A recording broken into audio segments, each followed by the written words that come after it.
আসসালামু আলাইকুম, welcome to my channel. আজ আপনাদের সামনে আমি নিয়ে আসলাম হানি চিকেন উইংস, আর তার সঙ্গে লেগ একসাথেই আমি করেছি। ঘরে থাকা উপকরণ দিয়ে আপনারা খুব সহজে কিভাবে হানি চিকেন উইংস করতে পারেন তার একটা ভিডিও আপনাদের সামনে নিয়ে হাজির হলাম। তো দেখা যাক কী কী লাগছে এর জন্য। তো প্রথমে এখানে আমি একটা প্যানে মানে মুরগির যে পা আর যে উইংসগুলো ওইগুলো নিয়ে নিচ্ছি। ভালোভাবে আমি মাঝখান থেকে একটু চিড়ে চিড়ে নিচ্ছি, তার সাথে আদা বাটা, রসুন, পেঁয়াজ আর লবণ নিয়ে নিচ্ছি। সব কিছুই হাফ চা চামচ করে নিয়ে নেবেন। আর এখানে নিয়েছি গোলমরিচের গুঁড়া, আর এখানে নিয়ে নিচ্ছি আমি সয়া সস। তো এখানে প্রয়োজনটা বুঝে নিতে হবে। এখানে আমি প্রায় 1 টেবিল চামচের মতো দিয়েছি, আর দিয়ে দিচ্ছি টমেটো সস।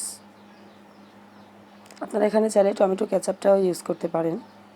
আর এখানে নিয়ে নিচ্ছি কর্নফ্লাওয়ার। তো এখানে কর্নফ্লাওয়ারটা দেওয়া হয়ে গেছে, দেখতে পাচ্ছেন। এখন এখানে মধু দিয়ে দিচ্ছি। মধু এখানে 2 টেবিল চামচের মতো দিয়ে দিছি। আর এখানে আমি রসুন কুচিটাও দিয়ে দিচ্ছি। সব কিছু একত্রে আমি মেখে নিচ্ছি।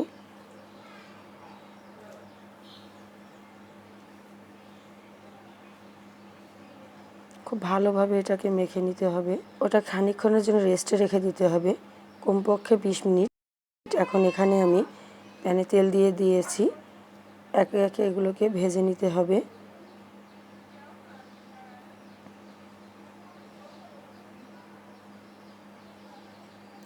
তেলটা কিন্তু অনেক বেশি হাই হিটে গরম করে নেওয়া যাবে না, মোটামুটি হিটে এটাকে ভেজে নিতে হবে, এপিট এপিট করে। তো এখানে আমার ভাজা হয়ে গেছে।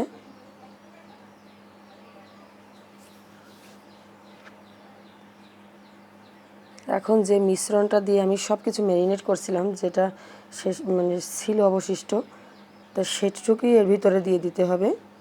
আর এটা আমি একটু পানি দিয়ে বাটিটা ধুয়ে সাথে দিয়ে দিলাম। ভালোভাবে নেড়ে চেড়ে দিতে হবে। এখন যখন দেখবেন যে এটা নেড়ে চেড়ে মশলাটা কষানো হয়ে গেছে, তখন এর সাথে সেই সব কিছু মিশিয়ে দিতে হবে, এই পাখনাগুলো আর এই পাগুলো। তারপর ঢাকনাটা দিয়ে ঢেকে দিয়ে যে ফুটে ফুটে উঠবে, তখন আবার এটাকে একটু নেড়ে চেড়ে দিতে হবে।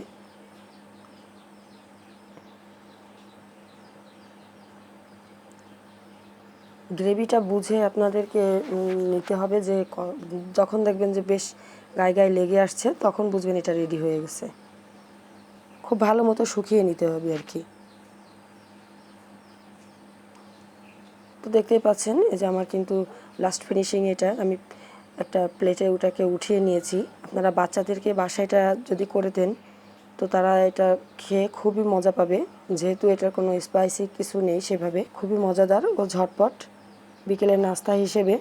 আর উপরে একটু সাদা তিল ছড়িয়ে দিতে হবে।